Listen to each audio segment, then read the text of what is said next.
जौनपुर में जेडीए की ओर से। आगे बढ़ेंगे खबरों में, बात करेंगे अब नीट की। नीट पेपर लीक मामले में इंडिया न्यूज की खबर का हुआ है बड़ा असर। नीट पेपर लीक पर शिकायतों को ट्रांसफर करने का नोटिस, सुप्रीम कोर्ट में ट्रांसफर करने पर नोटिस जारी किया गया है। सभी मामलों को सुप्रीम कोर्ट में ट्रांसफर किया जाएगा। हाईकोर्ट के सभी मामलों को सुप्रीम कोर्ट में किया जाएगा ट्रांसफर। सुप्रीम कोर्ट में भी 38 से 40 याचिकाएं इस पूरे मामले को लेकर पहले ही पहुंची हुई हैं और अलग अलग राज्यों में जो हाईकोर्ट्स हैं, हाईकोर्ट्स के सभी मामलों को सुप्रीम कोर्ट में ट्रांसफर किया जाएगा। नीट से जुड़ा ये अपडेट अपने दर्शकों को बता रहे हैं। हाईकोर्ट के सभी मामलों को सुप्रीम कोर्ट में किया जाएगा ट्रांसफर। नीट पेपर लीक मामले में इंडिया न्यूज की खबर का असर, सभी याचिकाएं सुप्रीम कोर्ट में ट्रांसफर कर दी जाएंगी तो एक साथ एक मंच पर सभी याचिकाओं पर, सभी मुद्दों पर आसानी से सुनवाई हो सकेगी। हाईकोर्ट में कई याचिकाएं पेंडिंग हैं इस पूरे मामले को लेकर। हाईकोर्ट में पेंडिंग याचिकाओं पर सुप्रीम कोर्ट का नोटिस, याचिकाकर्ताओं से भी जवाब मांगा गया है। मेडिकल एंट्रेंस एग्जाम नीट में जिस तरह से धांधली हुई, जिस तरह से पेपर लीक हुआ, उसके बाद देश भर में गुस्सा है, आक्रोश है। सुप्रीम कोर्ट में पूरा मामला चल रहा है।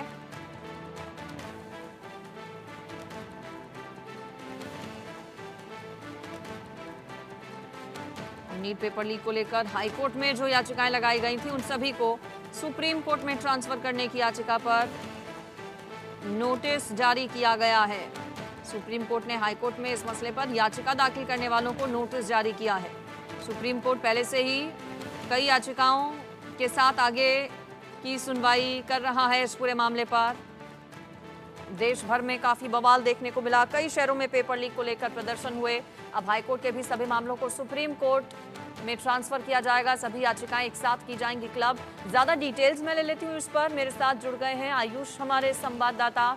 आयुष, हाईकोर्ट में भी कई याचिकाएं दाखिल हैं, क्या उन सभी को क्लब किया जाएगा? कहा जा रहा है कि इसको लेकर नोटिस भी हो गया है जारी। पूरी खबर बताइए विस्तार से। जी बिल्कुल, आज एक स्थानांतरण याचिका माननीय सर्वोच्च न्यायालय में लगाई गई थी, जिसमें ये बात कही गई थी एनटीए के द्वारा कि पूरे देश भर के कई ऐसे हाईकोर्ट हैं जहां पर नीट एग्जाम को लेकर कथित जो धांधली हुई है, इसमें याचिकाएं लंबित है। अब इन सभी याचिकाओं पर वकील भेज पाना, अपने रिस्पोंडेंट भेज पाना या अपने प्रतिनिधि भेज पाना एक ही बार में संभव नहीं है, क्योंकि ऐसी कई याचिकाएं हैं जिनमें एक ही दिन में और एक ही समय पर सुनवाई हो रही है। ऐसे में वकील हर जगह उपलब्ध नहीं रह सकते। जो रिस्पोंडेंट जो आपके रिप्रेजेंटेटिव है वो हर जगह उपलब्ध नहीं रह सकते। सबको सुप्रीम कोर्ट में ट्रांसफर कर दिया जाए, जिसके लिए एक स्थानांतरण याचिका सुप्रीम कोर्ट में लगाई गई।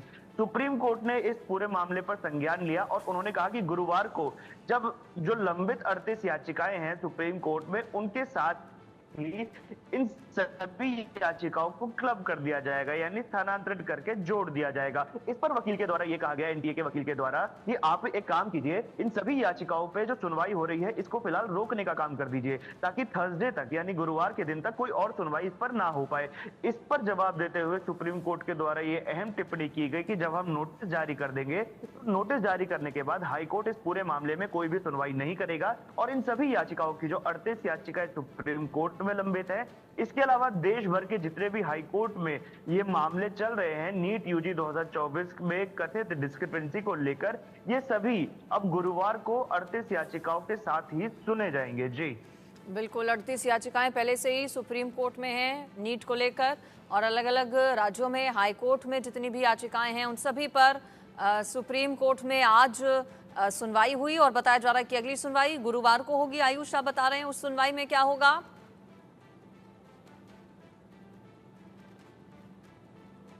जी देखिए, ये जानना बहुत अहम हो जाता है कि गुरुवार की सुनवाई में क्या होगा, क्योंकि गुरुवार की सुनवाई पहले से ही टाल दी गई थी, जो पिछले गुरुवार को टाली गई थी। दरअसल क्या हुआ था कि मंगलवार के दिन ये नोटिस जारी किया गया था सीबीआई को, केंद्र को और एनटीए को कि वो अपना जवाब दाखिल करें, एक एफिडेविट दायर करें और उसमें यह बताए कि आखिर क्या कुछ अनियमितताएं हुई, कहां पर हुई, कैसे हुई, किसके द्वारा हुई और किस माध्यम से हुई। क्योंकि सुप्रीम कोर्ट ने ये अहम टिप्पणी की थी, उन्होंने कहा था देखिए 24 लाख बच्चों का भविष्य दांव पर बस इसलिए नहीं रखा जा सकता क्योंकि कुछ लोगों ने धांधली का आरोप लगाया है। तो ऐसे में सुप्रीम कोर्ट ये जानना चाहता है कि धांधली कब हुई। ऐसे में अहम टिप्पणी करते हुए सुप्रीम कोर्ट ने बात कही थी कि पेपर लीक हुआ है, ये चीज सुप्रीम कोर्ट ने ऑन रिकॉर्ड ली। अब इस ऑन रिकॉर्ड को लेने के बाद वो ये जानना चाहते हैं कि जो ये पेपर लीक है इसका पैमाना क्या है, आखिर ये पेपर लीक कब हुआ। अगर वो एक शाम पहले होता है और सोशल मीडिया पर होता है तो सुप्रीम कोर्ट ये चीज मानेगा कि सोशल मीडिया पर फैलाई गई कोई भी चीज जंगल की आग की तरह फैलती है।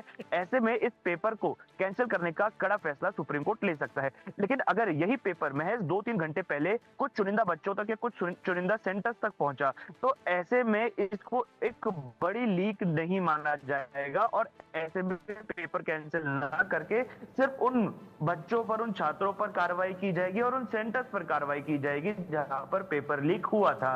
दूसरी अहम बात, मद्रास की रिपोर्ट के अनुसार किसी भी एक स्थान पर बड़े पैमाने पर पेपर लीक नहीं हुआ है। यहां पर सवाल ये खड़ा हुआ था कि आखिर पैमाना क्या है। क्या आप 100 लोगों को बड़ा पैमाना मानते हैं, 500 को बड़ा पैमाना मानते हैं, या 1000 को, या 10,000 को? इसकी कोई भी संख्या अभी तक निर्धारित नहीं की गई थी।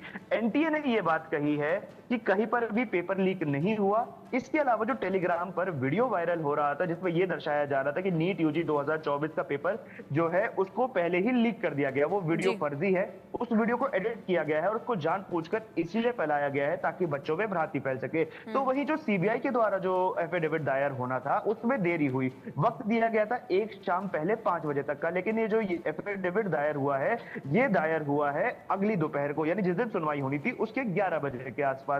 तो सीबीआई के एफिडेविट की कॉपी सभी 38 याचिकाकर्ताओं तक नहीं पहुंच पाई थी, जिसकी वजह से डेट दी जानी थी। शुक्रवार की डेट पहले तय हुई थी, लेकिन ये डिसाइड किया गया कि यानी कि अब आने वाला गुरुवार का दिन बेहद अहम रहेगा इस पूरे मामले को लेकर, जब सुनवाई होगी।